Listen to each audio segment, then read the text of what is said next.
क्या होता है metal, non metal and metalloid. 5 minute में आपका रिवीजन करा दूंगा। अगर आपने ये वीडियो देखी है तो बहुत अच्छी बात है, नहीं भी देखी तो इसको 2 बार देख लेना, आपको मेटल, नॉन मेटल, मेटलॉइड से क्लियर हो जाएगा।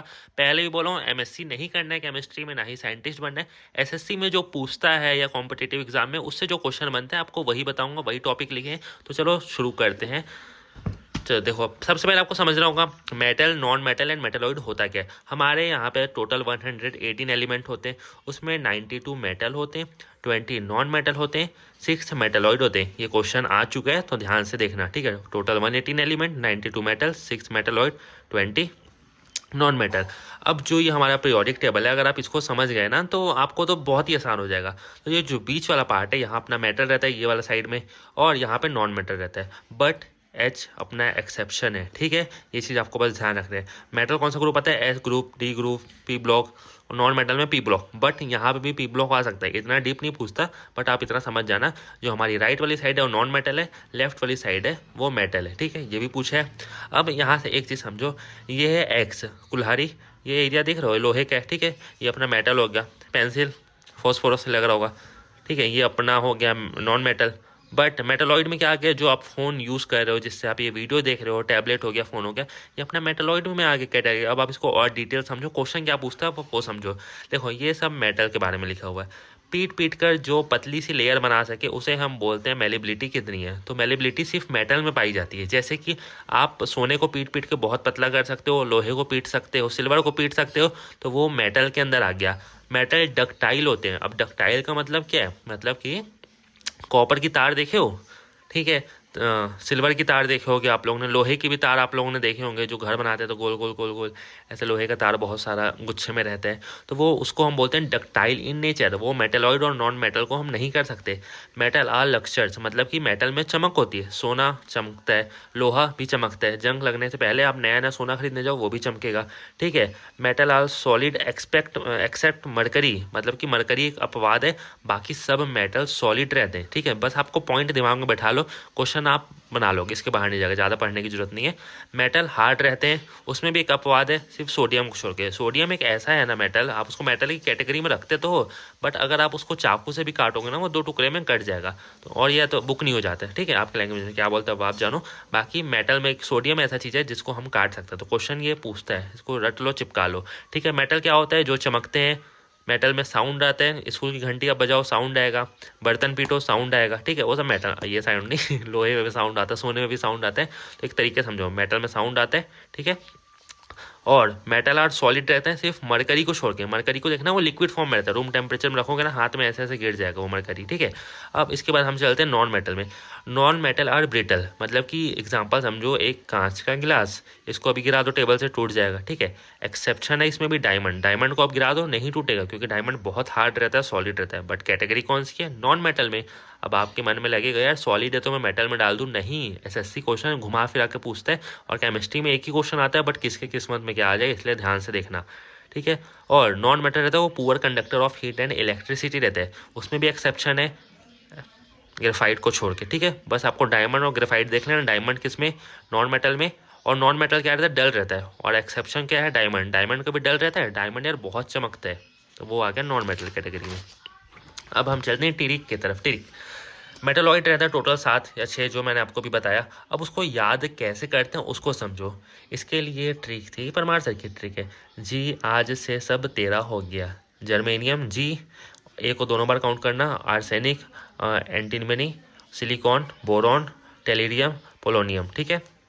जी आज से सब 13 हो गए, ठीक है। ए मेटलॉइड की कैटेगरी में आपसे क्वेश्चन पूछेगा तो आप ये वाला वर्ड जी आज से सब, जी से जर्मेनियम, ये सब याद करना।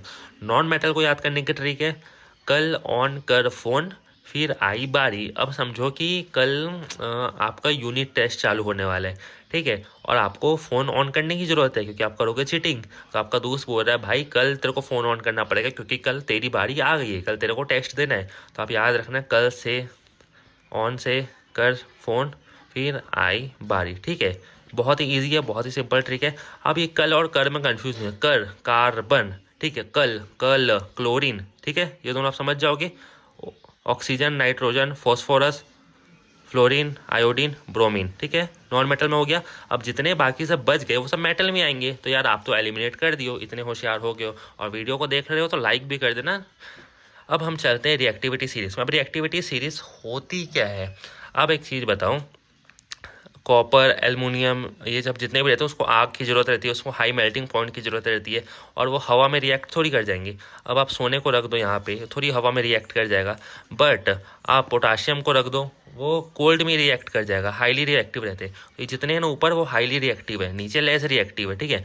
अब ये वाली सीरीज आपने पिछला जब रिवीजन देखा होगा मेरा तो आपने देखा होगा, और सर ने बताया होगा, कैटरीना ने कार मांगी ऑल्टोजेन फरारी पर क्या मिली, सिल्वर प्लेटेड ऑटी। तो ऊपर के जितने हैं वो हाईली रिएक्टिव है, नीचे के हैं लेस रिएक्टिव है। देखो इसी में से पूछता है, अगर आप यही एलिमिनेट कर दो ना तो आपका आंसर सही हो जाएगा। दूसरा पॉइंट है एक्वा रेगिया, ये एक रॉयल वाटर रहता है, इसका रेशियो हमेशा पूछता है, सिर्फ 3:1, रट्टा मार लो, ज़्यादा कुछ समझने की ज़रूरत नहीं है। इसमें क्या होता है ना, रॉयल वाटर में आपका गोल्ड सिल्वर भी डिजॉल्व हो सकता है।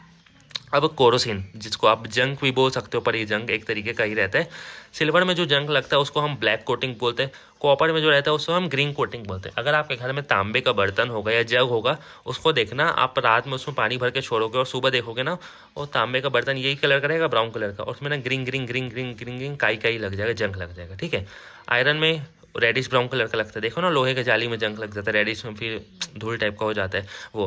पर टाइटेनियम में जंग नहीं लगता। तो क्वेश्चन इससे क्या पूछते हैं, टाइटेनियम में सी वाटर में कोरिजन नहीं होता है, इसलिए उसको शिप बनाने में यूज़ किया जाता है। आजकल तो आईफोन में भी टाइटेनियम का यूज़ किया जा रहा है, तो सोचो यार कितना, क्या ही करे, शौक देखो कैसे कैसे, ठीक है। तो क्वेश्चन ये पूछा शिप बनाने के लिए कौन सा धातु यूज़ किया जाता है, आपको टाइटेनियम मारना है। उसका रीज़न क्योंकि टाइटेनियम में कोरिजन नहीं लगता है। अब प्रिवेंट कैसे कर सकते हैं कोरिजन को, तो इसको ग्लेविटाइजेशन होता है और एनोडिन होता है।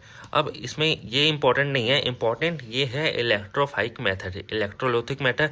इसमें होता क्या ना, जैसे कि कोई भी आप ले लो, आयरन ले लो, कॉपर ले लो, उसको एनोड में डाला जाता है, और इसका जो मर्ड रहता है ना वो यहाँ गिर जाता है, और जो प्योर फॉर्म है वो यहाँ से निकल जाता है, और जो सॉल्यूशन रहता है उसको CuSO4 सॉल्यूशन इसके अंदर डाला जाता है। एन आयन, कैट आयन इसके बीच में रहता है, और ज़्यादा कुछ करने की जरूरत नहीं, इम्प्योर रहता है फॉर्म से, यहाँ पे प्योर हो जाता है, ठीक है। बस इतना ही रहता है, और ज़्यादा आपको कुछ समझने की जरूरत नहीं है। तो होप करता हूँ आपको आज का लेक्चर याद हो गया होगा। बस इंपॉर्टेंट पॉइंट ये था, आपको मेटल याद होने चाहिए, नॉन मेटल याद होने चाहिए, क्योंकि मैंने आपको ट्रिक से करा दिया है। मेटलॉइड याद होने चाहिए, और कौन सा डक्टाइल होता है, किसमें आवाज़ आती है, कौन सा चमकीला होता है, बस ये सब चीज़ में आपको ध्यान होना चाहिए, बाकी कुछ इंपॉर्टेंट नहीं है। हाईली रिएक्टिव ऊपर की सीरीज, और सीरीज कैसे याद करोगे, क्योंकि ऑप्शन अगर आपसे पूछ देगा Ca लिखा रहेगा, Mg लिखा रहेगा, Cu लिखा रहेगा, Ag लिखा रहेगा, और ऑप्शन मिलेगा कौन सा लेस रिएक्टिव है, तो आप कंफ्यूज हो जाओगे। तो फिर आप माइंड में रिकॉल करोगे, कैटरीना ने कार मांगी, अच्छा Ca, तो अच्छा ये तो होगा नहीं, तो लेस रिएक्टिव ये होना चाहिए, ठीक है।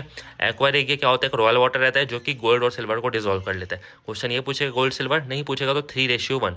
कोरिजन जंक लगता है, सिल्वर को क्या बोलते हैं, ब्लैक कोटिंग। आप लोग देखो सिल्वर पहनते हो तो ब्लैक कलर का लग जाता है, नींबू से आप छुड़ा सकते हो। कॉपर को भी नींबू से छुड़ा सकते हो, ग्रीन कोटिंग को। आयरन में रेडिश लग जाता है। टाइटेनियम में नहीं लगता सी वाटर के अंदर, क्योंकि वो टाइटेनियम का, सॉरी शिप में नहीं लगता क्योंकि वो टाइटेनियम का बना रहता है, और शिप को टाइटेनियम से इसलिए बनाया जाता है क्योंकि उसमें सी वाटर में ना लगे, ठीक है। और ये देखो पीट पीट कर उसमें मेलिबिलिटी रहती है। मेटल में, नॉन मेटल तो यार कुछ भी फॉर्म में रह सकता है, सॉलिड, लिक्विड, गैस, ठीक है। मेटल आर लस्टर, चमक होती है। मेटल आर सोनोरस, आवाज़ आती है। Metal are solid, expect mercury, mercury को छोड़ के सब मेटल हार्ड रहते हैं। और डायमंड आपका नॉन ब्रिटल रहता है, बाकी ब्रिटल मतलब जो आसानी से टूट जाए, नॉन ब्रिटल मतलब नहीं टूटे। डायमंड बस नहीं टूटता, नॉन मेटल की कैटेगरी में बाकी सब टूट जाते हैं, ठीक है। अब होप करता हूँ आपको आज का लेक्चर समझ आ गया होगा, इतना ही पॉइंट है, अगर आपको दिमाग में घुस गया तो वापस अब देखने की भी जरूरत नहीं है। मिलते हैं अगले वीडियो में, तब तक लाइक शेयर सब्सक्राइब।